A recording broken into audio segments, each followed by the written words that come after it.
తిన్న వెంటనే మల విసర్జనకు వెళ్లాల్సి రావడం అంటే అంతకు మించిన అసౌకర్యం మరొకటి ఉండదు. ఐబిఎస్ బారిన పడ్డప్పుడు ఇదే జరుగుతూ ఉంటుంది. పొద్దస్తమానం పేగుల్లో ఒకటే గడబిడగా ఉంటుంది. అయితే విరేచనాలు లేదంటే మలబద్ధకం పట్టుకుని వేధిస్తూ ఉంటాయి. పొట్టంతా ఉబ్బరంగా అజీర్తిగా ఉంటుంది. పొట్టలో కనిపించే ఈ రకమైన బాధల్ని ఇరిటబుల్ బవెల్ సిండ్రోమ్ అని, వాడుకలో ఐబిఎస్ అని పిలుస్తారు. నిత్యం కొన్ని ప్రత్యేకమైన యోగాసనాలను సాధన చేయడం ద్వారా ఐబిఎస్ బాధల నుంచి ఎలా బయటపడొచ్చో ఇప్పుడు తెలుసుకుందాం.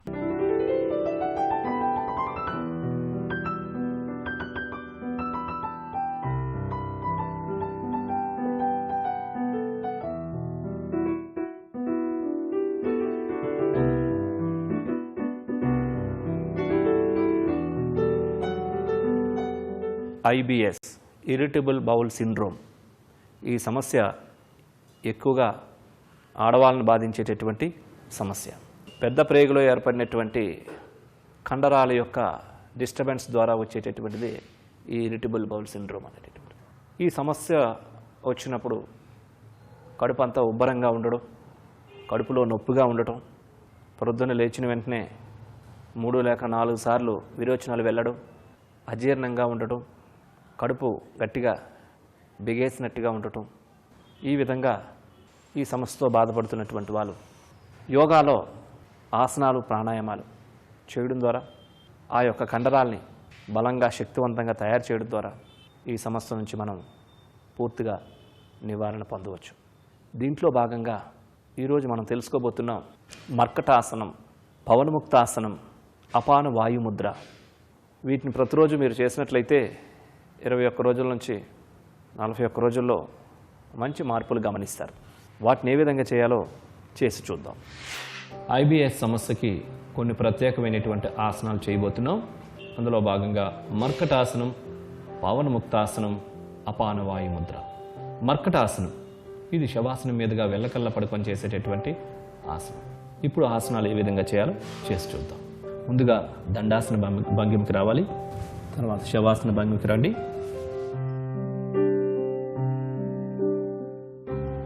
లెఫ్ట్ లెగ్ని ఫోల్డ్ చేయండి. లెఫ్ట్ లెగ్ జతలో రైట్ లెగ్ని కూడా ఫోల్డ్ చేసి 2 చేతుల్ని కూడా మోకాల దగ్గర ఫోల్డ్ చేయండి. ఇప్పుడు కాళ్ళ మధ్యలో ఒక 1 ఫీట్ గ్యాప్ ఉండే విధంగా ఉంచుకోవాలి. ఇప్పుడు కాళ్ళని ఎడం ప్రక్క బెండ్ చేస్తూ రైట్ సైడు హెడ్ని టర్న్ చేయాలి. ఈ స్థితిలో 10 నుంచి 15 సెకండ్స్ సమయం ఉంచాలి. ఇప్పుడు కాళ్ళని రైట్ సైడ్ టర్న్ చేసి హెడ్ని లెఫ్ట్ సైడ్ టర్న్ చేయాలి.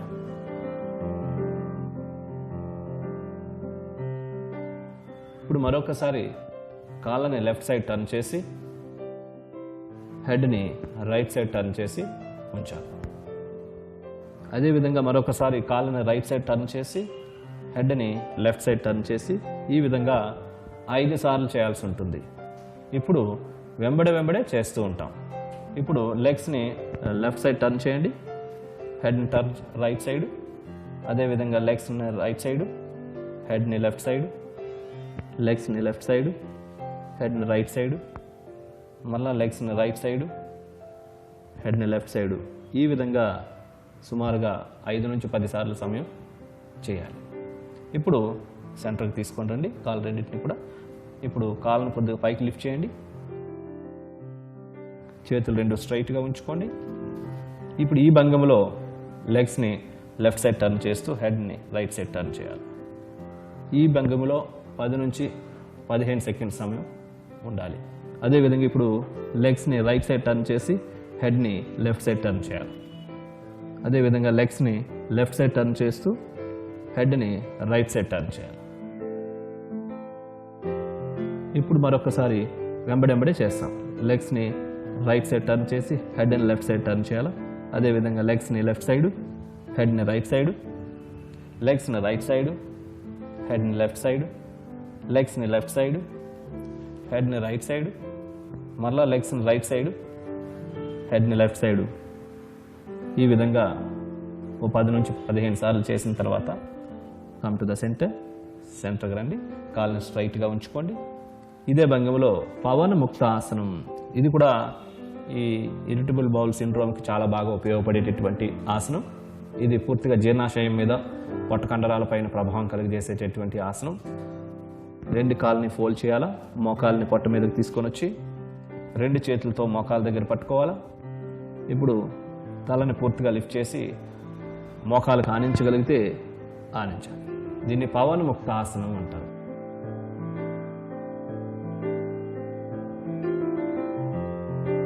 గ్యాస్ట్రిక్ సమస్యలు, ఇండైజెషన్ సమస్యలు, ఇంకా ఈ డైజెషన్ సిస్టమ్కి సంబంధించినటువంటి సమస్యలు ఏమున్నప్పటికీ కూడా ఈ పవనముక్త ఆసనం ద్వారా నయమవుతాయి. ఇప్పుడు హెడ్ రిలీజ్ చేసి 2 చేతులను రిలీజ్ చేసి కాళ్ళని స్ట్రైట్గా తెచ్చుకోవాలి. పవనముక్తాసనాన్ని మరొకసారి చేద్దాం. 2 కాళ్ళు ఫోల్డ్ చేసి మోకాలు పొట్ట పైన ఉండే విధంగా ఉంచండి. వేసిన తర్వాత ఆపాలి. ముద్దరిని రిలీజ్ చేయాలి. చూశారు కదండి మర్కటాసనం, పవనముక్తాసనం ఏ విధంగా చేయాలో. వాటిని ప్రతిరోజు క్రమం తప్పకుండా 21 రోజుల నుంచి 41 రోజులు వీటిని ప్రాక్టీస్ చేసినట్లయితే ఈ సమస్య నుంచి మీరు పూర్తిగా బయటపడవచ్చు. అలాగే అపాన వాయు ముద్ర కూడా ప్రతిరోజు 21 రోజుల పాటు 21 నిమిషాలు, 41 రోజుల పాటు 40 నిమిషాలు చేసినట్లయితే దీని యొక్క ప్రభావం పూర్తిగా తెలుస్తుంది.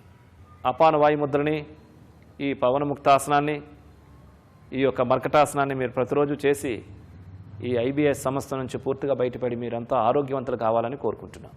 ఒక చిన్న చిట్కా మీకోసం. అజీర్తి చేసి వాంతులవుతున్నప్పుడు 1 గ్లాసు మజ్జిగలో 1 స్పూన్ కొత్తిమీర రసాన్ని కలుపుకుని తాగండి. అజీర్తి బాధలు, వాంతులు త్వరగా తగ్గుతాయి.